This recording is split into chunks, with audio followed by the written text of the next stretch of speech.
Console account verify করার জন্য আমি গেট স্টার্টে ক্লিক করে দিচ্ছি, তারপর স্টার্টে ক্লিক করে দিচ্ছি। এখানে আমি আমার অ্যাকাউন্ট টাইপটা পার্সোনাল সিলেক্ট করে নেক্সটে ক্লিক করে দিচ্ছি।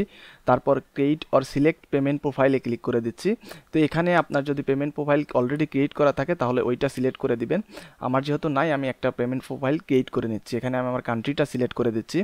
তো আপনি অবশ্যই যে পেমেন্ট প্রোফাইলটা সিলেক্ট করবেন আপনার অ্যাকাউন্টের সাথে যেন মিল থাকে, আপনার এনআইডি কার্ডের সাথে যেন মিল থাকে।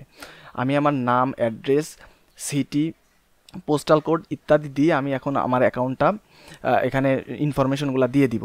তো সব কিছু দেওয়ার পরে নিচে এখানে আমি সেভ করে দিব। প্রথমে পোস্টাল কোড দিয়ে দিলাম, নিচে আমি এখানে সেভ করে দিচ্ছি।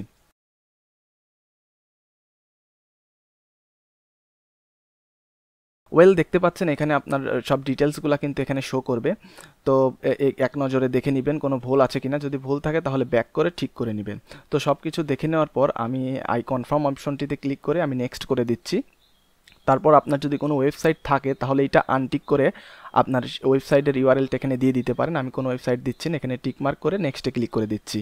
তো এখানে আপনার ডিটেলসগুলো দেখে নেবেন। এখানে আপনার নাম, ইমেল অ্যাড্রেস, তো আমি ভেরিফাই ইমেল অ্যাড্রেসে ক্লিক করে আমার ইমেল অ্যাড্রেসটি ভেরিফাই করে নিচ্ছি। তারপরে একটু স্ক্রল করে নিচে এসে আমি এখানে আমার ফোন নাম্বারটা ভেরিফাই করে নিব। প্রেফার্ড ল্যাঙ্গুয়েজের মধ্যে আপনার ল্যাঙ্গুয়েজটা দিয়ে দিবেন, আমি ইংলিশ সিলেক্ট করে দিয়েছি। তো ভেরিফাই ফোন নাম্বারে ক্লিক করে দেওয়ার পর আপনাকে 6 ডিজিটের একটা ওটিপি দিবে। তো ওই ওটিপিটা এখানে বসিয়ে দিবেন। তবে এখানে যে তথ্যগুলো দিবেন সবগুলো এক নজরে দেখে নেবেন, যদি কোনো ভুল থাকে তাহলে অবশ্যই সংশোধন করে নেবেন। তারপরে ভেরিফাই অপশনে আমি ক্লিক করে দিচ্ছি। দেখতে পাচ্ছেন আমার ফোন নাম্বারটা কিন্তু এখানে ভেরিফাই হয়ে গেছে। তারপর নিচে এই দুইটা অপশনে আমি টিকমার্ক করে দিচ্ছি। টিকমার্ক করে দেওয়ার পরে আমি নিচে নেক্সট অপশনে ক্লিক করে দিয়ে নেক্সটে চলে যাচ্ছি। তারপর এখানে আপনি একটা ইমেল অ্যাড্রেস দিয়ে দিবেন। এই ইমেল অ্যাড্রেসটি আপনি মানে কনসোলের ইমেল অ্যাড্রেসটি না দিয়ে অন্য একটা ইমেল অ্যাড্রেসটি দিতে পারেন। যদি দেন তাহলে এখানে ওটিপি চাইবে, সেই ওটিপি দিয়ে এখানে ভেরিফাই করে নেবেন। তো আমি আপনাদের দেখানোর জন্য আমার কনসোলের ইমেলটি এখানে দিয়ে দিচ্ছি। পরবর্তীতে আমি ইমেল অ্যাড্রেসটি পরিবর্তন করে নিব। তো আমি এখানে আমার ইমেল অ্যাড্রেসটি দিয়ে দিব। তারপর দেখতে পাচ্ছেন এখানে ভেরিফাই হয়ে গেছে। আপনার যদি ভেরিফাই না হয় তাহলে এখানে ভেরিফাইতে ক্লিক করে ওটিপি দিয়ে ভেরিফাই করে নেবেন। তো আমি নেক্সটে চলে যাচ্ছি। এখানে দেখতে পাচ্ছেন যে এখানে আপনি যে তথ্যগুলো দিলেন সেই তথ্যগুলো কিন্তু এখানে আপনার অ্যাবাউট ডেভেলপারের মধ্যে দেখা যাবে।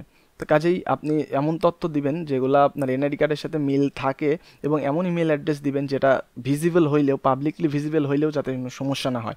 অবশ্যই কনসোলের ইমেল অ্যাড্রেস দিবেন না। তো সব কিছু এখানে দেখে নেবেন ঠিকঠাক আছে কিনা। অবশ্যই এখানে কোনো ভুল করা যাবে না, কারণ আপনি যদি কোনো তথ্য ভুল করে দিয়ে ফেলেন আর সেটা আপনার এনআইডি কার্ড বা গভর্নমেন্ট ডকুমেন্টের সাথে না মিলে পরবর্তীতে কিন্তু ভেরিফিকেশনের সময় সমস্যা হবে। কাজেই আপনি সুন্দর সব কিছু মেল করে দিবেন। তো আমি অ্যাকনলেজ অপশনটিতে টিকমার্ক করে দিয়ে নিচে আমি সেভ করে দিব।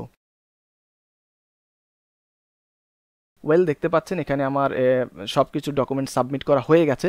তো আমি পেজটাকে একটু রিলোড করে আমার যে আইডেন্টি ভেরিফিকেশন সেটা আমি এখানে কমপ্লিট করে নিব।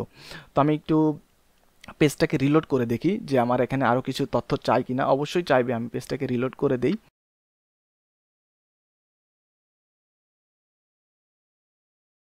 ওয়েল, দেখতে পাচ্ছেন পেজটাকে রিলোড করে দেওয়ার পর গেট স্টার্ট নামে একটা অপশন চলে আসছে এবং এখানে ভেরিফাই ইওর আইডেন্টিটি। তো আমি গেট স্টার্ট অপশনে ক্লিক করে দিচ্ছি।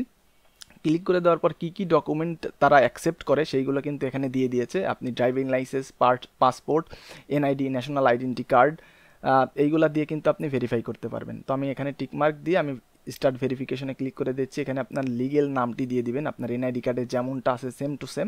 তারপরে ন্যাশনাল আইডেন্টি কার্ড সিলেক্ট করে দিচ্ছি এবং এখানে ফন্ট এবং ব্যাক পার্ট আপলোড করতে বলছে।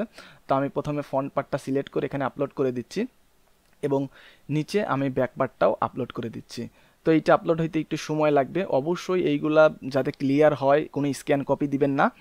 আর ফোন দিয়ে, ভালো ফোন দিয়ে ছবি তুলে পিএনজি বা জেপিজি ফরম্যাটে এখানে আপলোড করে দিবেন। তো আমি একটু ওয়েট করি, এটা আপলোড হইতে হয়তো একটু সময় নেবে, যেহেতু একটু বেশি সাইজের আমি একটু মানে এইচডি কোয়ালিটির এখানে আপলোড করার চেষ্টা করছি, কারণ অবশ্যই আপনার ইনফরমেশনগুলো ভিজিবল হইতে হবে।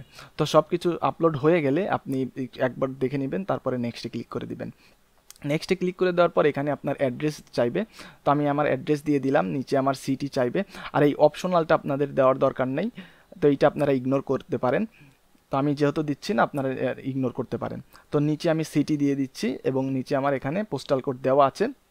তারপরে আমাদের একটা ডকুমেন্ট আপলোড করতে হবে অ্যাড্রেসের জন্য, অ্যাড্রেস ভেরিফিকেশনের জন্য, যেটাই বলেন না কেন ভ্যালিড।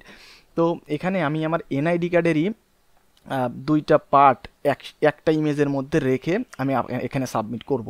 তো আপনারা হয়তো স্ক্রিনের উপর দেখতেই পাচ্ছেন কিভাবে আমি এটাকে অ্যাডজাস্ট করে নিয়েছি একটা ইমেজের মধ্যে, এমনভাবে দিয়েছি যাতে বোঝা যায় যে আমি কোনো ফেক ডকুমেন্ট সাবমিট করছি না। ওকে, আর এবং দেখতে পাচ্ছেন কোয়ালিটি কত সুন্দর, একদম এইচডি করে পিএনজি বা জেপিজি ফরম্যাটে এখানে আপলোড করে দিবেন। তো আমি জাস্ট আপলোডে ক্লিক করে এটা জাস্ট সিলেক্ট করে এটা আপলোড করে দিচ্ছি। ওয়েল, দেখতে পাচ্ছেন এখানে কিন্তু আমার আপলোড হয়ে গেছে। জাস্ট একটু লোডিং নিচ্ছে, লোডিংটা হয়ে গেলেই আমার এটা আপলোড হয়ে যাবে। তারপর এখানে আমি যদি সাবমিটে ক্লিক করে নেই, তো অবশ্যই ডকুমেন্টগুলো বারবার দেখে নেবেন। ওয়েল, তো আমি সাবমিটে এখানে ক্লিক করে দিলাম। সাবমিট এখানে লোডিং নিচ্ছে, আমি একটু ওয়েট করব। সো লোডিং নেওয়ার পর দেখতে পাচ্ছেন ভেরিফিকেশন ইন প্রোগ্রেসে আছে, তো একটু সময় নেবে। তো আমরা একটু সময় নেওয়া পর্যন্ত অবশ্যই ওয়েট করব, এবং এইটাতে আপনার কিছুদিন সময় নিতে পারে। তো অবশ্যই 1 থেকে 7 দিনের মধ্যেই আশা করি হয়ে যাবে, তবে এখানে স্পেসিফিক কোনো ডেট দেওয়া নাই, আপনারা একটু ওয়েট করবেন। তো আমি 1 দিন পর দেখতে পাচ্ছি যে আমার অ্যাকাউন্টটা কিন্তু অলরেডি ভেরিফাই হয়ে গেছে। তো আমি 2 তারিখে মানে ভেরিফিকেশনের জন্য অ্যাপ্লাই করেছিলাম, 3 তারিখে আমার ভেরিফিকেশন কমপ্লিট হয়ে গেছে। আমি কনসোল অ্যাকাউন্ট লগ ইন করেও দেখিয়ে দিচ্ছি, দেখতে পাচ্ছেন ইনবক্সের মধ্যে আমার অ্যাকাউন্টটা কিন্তু ভেরিফাই হয়ে গেছে। তো আপনারা চাইলে কিন্তু এইভাবে আপনার অ্যাকাউন্টটা সহজেই একদম লিগেল ডকুমেন্ট সাবমিট করে কিন্তু একদম ইজিতে ভেরিফাই করে নিতে পারেন, ভয়ের কিছু নেই। ধন্যবাদ সম্পূর্ণ ভিডিওটি দেখার জন্য।